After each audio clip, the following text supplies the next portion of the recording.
Olá! Bom, no nosso trabalho nós vamos falar sobre anomalia genética e planejamento familiar. Para isso, nós trouxemos um caso para ilustrar melhor essa situação, que é o caso do Baby Gummy. O caso do Baby Gummy é um caso em que uma mulher tailandesa ela se tornou barriga de aluguel para um casal australiano por meio de uma agência intermediadora. E aí, durante a gravidez, foi descoberto que ela estava grávida de gêmeos e que um desses gêmeos seria portador da síndrome de Down. Após a descoberta, foi pedido, pelo casal, foi solicitado por eles que ela abortasse os bebês. Só que ela não acatou esse pedido, porque para ela isso era imoral e tal, isso ia contra os valores que ela tinha, então ela deu à luz às duas crianças. No entanto, o casal saiu do hospital somente com um dos bebês, que era o bebê que não era portador da síndrome de Down. Então, acabou que a barriga de aluguel ficou com o Baby Gummy, ele ficou sob os cuidados dela. Mas esse caso, ele levanta um debate sobre que diz respeito à possibilidade de legalização do aborto em casos em que o feto é portador da síndrome de Down. Para isso, a gente precisa entender melhor o que é essa síndrome de Down. Eu acho importante a gente fazer esse esclarecimento. Bom, cada célula do nosso corpo possui 46 cromossomos iguais, 2 a 2, ou seja, existem 23 pares ou duplas de cromossomos dentro de cada célula. Nos casos da síndrome de Down, ocorre que um desses cromossomos, que é o cromossomo 21, não possui uma dupla, e sim um trio em todas as suas células. Nesse sentido, essa síndrome ela não é causada por algum erro ou alguma coisa do tipo. Ela ocorre durante a concepção e por um acidente genético. Então, ela pode ser descoberta ainda na gravidez.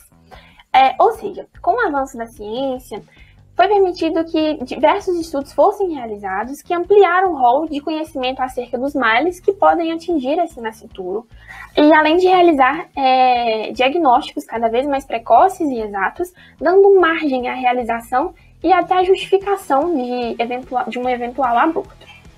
Bom, sendo assim, essa trissomia, a síndrome de Down, ela causa um certo atraso no desenvolvimento mental e uma maior facilidade no desenvolvimento de outras doenças por causa da baixa resistência imunológica desses portadores.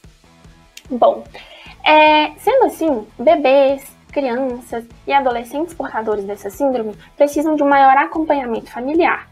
Então, é necessário que os pais tenham uma dedicação ainda maior a essa criança, visto que suas características demandam muito mais atenção e cuidado para que eles tenham um desenvolvimento social e psíquico mais satisfatório.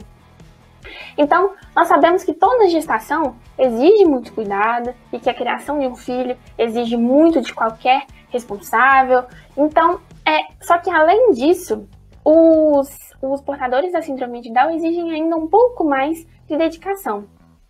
E ainda, cerca de metade dos portadores dessa trissomia possuem outras doenças graves, por exemplo, problemas cardíacos, que inclusive era o caso do Baby Gummy. Sendo assim, o acompanhamento médico também, mais efetivo, ele é essencial ao longo de toda a vida desse indivíduo para que um bom nível de qualidade seja alcançado. Então, assim, vários países liberam um aborto nesses casos. O país mais lembrado é a Islândia, que é conhecida por basicamente erradicar a síndrome de Down por meio do aborto. E assim, várias são as justificativas, mas que a gente vai apresentar logo. Mas o governo alega que ao escolher o aborto, o Estado está acabando com o sofrimento que uma criança pode ter e ainda o sofrimento para a família. Bom, agora trazendo isso para o âmbito brasileiro. A gente sabe que o aborto é criminalizado no Brasil. Ele tem apenas algumas exceções. 2 são previstas na lei penal, que é quando não há outra forma para salvar a vida da gestante, ou quando a gravidez é resultante de crimes contra a dignidade sexual. E a terceira, que é admitida em decisões judiciais, é quando a malformação fetal é incompatível com a vida extrauterina, que não é o caso da síndrome de Down. Então, assim, é notório que, de certa maneira, a nossa legislação ela é um tanto quanto tradicionalista nesse aspecto. E, portanto, o nosso objetivo aqui não é entrar na discussão favorável ao aborto sob qualquer circunstância, e sim um caso específico, tal qual o nosso ordenamento atualmente aceita. E aí, gente, eu sou Esther e eu vou trazer um pouco, baseado no que a Ana falou, quais seriam os argumentos a favor e contra esse tipo de interrupção de gravidez. Então, começando com os argumentos a favor, houve uma discussão alguns anos atrás, uma moça tweetou que ela não sabia o que fazer caso a criança dela, de que ela estava grávida, fosse diagnosticada com síndrome de Down, e um biólogo e professor de Oxford respondeu que ela deveria abortar e tentar de novo. Como gerou muita comoção, ele se justificou depois, falando que entre trazer uma criança deliberadamente, uma criança com síndrome de Down para o mundo, e abortar um feto, abortar seria a melhor alternativa, porque tem que pensar numa moral de aumentar o total de felicidade e reduzir o sofrimento. Então, pensando no bem-estar da própria criança, ele acha que abortar seria a escolha mais ética. E segundo um perito em bioética chamado Florian Steger, as mães de crianças com deficiência não deveriam ser deixadas sem amparo. Então, é prerrogativa de cada mulher decidir se ela quer participar da triagem pré-natal e, se baseado na triagem pré-natal, vai decidir abortar ou não uma criança com uma anomalia genética como a síndrome de Down. No Brasil, a gente já sabe, como a Ana falou, que o aborto não é permitido, salvo alguns casos específicos. Mas é importante também trazer esse debate para o Brasil, tendo em vista uma pesquisa da Folha de São Paulo, de 1999, que divulgou que 65% dos pais estariam dispostos a interromper a gravidez caso fosse identificada alguma anomalia genética nos fetos, como a síndrome de Down. Então, tendo em vista essa colocação, é importante a gente olhar para o nosso artigo 7º da Constituição sobre o planejamento familiar. Segundo esse artigo, fundado nos princípios da dignidade da pessoa humana e da paternidade responsável, o planejamento familiar é livre decisão do casal, competindo ao Estado propiciar recursos educacionais e científicos para o exercício desse direito. Sendo assim, um dos principais argumentos a favor da legalização desse tipo de aborto no Brasil gira em torno da autonomia e do direito que uma pessoa tem de decidir sobre o seu planejamento familiar, já que ele é considerado livre pela nossa Constituição. Porque quando a Constituição determina que o planejamento familiar é livre, e os casais podem escolher o número de filhos que eles vão ter, assim como os métodos pelos quais eles vão ter o filho, seja inseminação artificial, seja naturalmente, surge também o questionamento se esse casal também poderia decidir sobre o nascimento de uma criança portadora de uma anomalia genética como a síndrome de Down. Também surge o questionamento de, já que o Estado não está dando esse tipo de recurso, será que ele realmente está cumprindo com a sua obrigação, que está na Constituição, de propiciar recursos educacionais e científicos para o exercício do planejamento familiar livre? Então surge esse questionamento baseado em toda essa discussão e na legislação brasileira. Também é importante colocar que são inúmeras as razões pelas quais um casal escolheria o aborto como uma alternativa, seja por não ter condições financeiras, seja por não estar preparado, não ter certa responsabilidade para arcar com uma criança, ou seja por um certo tipo de amor ao decidir que não quer ter uma criança que sofra com uma doença genética. Mas quaisquer que sejam essas motivações, é também razoável entender que se trata de um direito da pessoa que está gestando escolher se vai prosseguir com essa gestação ou não. Agora, trazendo um pouco os argumentos contrários, um deles defende que o aborto eugênico, na verdade, é recomendado quando o feto é portador de uma doença fetal grave e irreversível, e quando não se sabe se a criança terá chance de sobreviver numa vida extrauterina.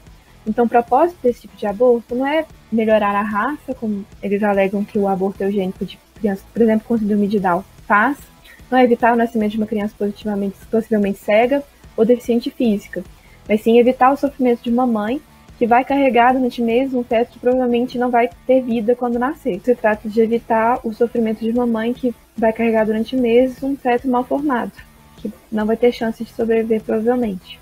Agora, trazendo um pouco os argumentos contrários a esse tipo de interrupção de gravidez em termos da legislação brasileira, o nosso Código Penal proíbe o aborto com ou sem consentimento da gestante, com uma pena de 1 a 3 anos. Então, o aborto só seria permitido naqueles 3 casos que a Ana citou anteriormente, e nenhum desses casos estão incluídos a alguma anomalia genética como a síndrome de Down. Então, em termos da legislação brasileira, esse tipo de interrupção de gravidez não seria permitido pelo nosso Código Penal. Outro argumento trazido é que o Brasil é signatário da Convenção Americana de Direitos Humanos, e nessa convenção, em seu artigo 4º, fala que toda pessoa tem direito que se respeite sua vida, e esse direito deve ser protegido pela lei desde o momento da concepção. Então, a partir do momento da concepção, a pessoa, não importa se tem uma anomalia genética ou não, ela tem o direito à vida. Além disso, quando esse debate estava bastante em alta, a Down Syndrome International se pronunciou que ela não considera a síndrome de Down em si uma razão para o aborto e argumentou que as pessoas com síndrome de Down, elas contribuem ativamente para a vida familiar, então elas não são apenas receptores passivos de cuidado. Então, eles não veem o motivo para ter o aborto de pessoas em que seja identificada essa anomalia genética. Partindo mais das conclusões finais, é importante ressaltar que pessoas com síndrome de Down podem sim ter o desenvolvimento satisfatório de sua independência, de sua autonomia, constituir família, fazer parte do mercado de trabalho e ter uma vida digna. Só que para isso é necessário incentivo do Estado e incentivo para as pessoas desde sua infância, desde o momento que elas nascem, para a sua inclusão na sociedade, para que elas possam realmente no futuro fazer parte do mercado de trabalho, não sofrer nenhuma discriminação e poderem ter uma vida digna, fazendo que elas entendam suas vocações, suas aptidões, para que elas possam alcançar seus objetivos no futuro e ter uma vida digna como qualquer outra pessoa. A gente não queria trazer uma solução para essa problemática que ainda é muito debatida e tem muitos pontos de vista, mas a gente queria trazer mais uma reflexão em relação a tudo isso que a gente abordou. E também pensar que, com a proibição do aborto no Brasil, quais são realmente os papéis, as responsabilidades que o Estado tem com os indivíduos na sociedade. Bom, diante de tudo que foi exposto, o nosso objetivo aqui não é trazer uma solução para esse caso, e sim colocá-lo em debate mesmo. É importante refletir acerca de todos os desdobramentos que esse assunto traz. Por exemplo, uma família que não deseja ter um bebê com síndrome de Down, é correto que ela o entregue para adoção? Se sim, quem garante que esse indivíduo terá um bom desenvolvimento, já que ele vai estar sem o amparo de uma família? Então, nesse caso, o aborto realizado apenas por motivos da identificação da síndrome de Down não seria uma boa opção? Mas, ao mesmo tempo, será que é correto a gente cercear a vida de alguém que poderia ter a oportunidade de ter a consciência de si, de se desenvolver, de criar laços? Então, fica aí esses questionamentos, espero que vocês reflitam sobre isso também. E é isso, muito obrigada.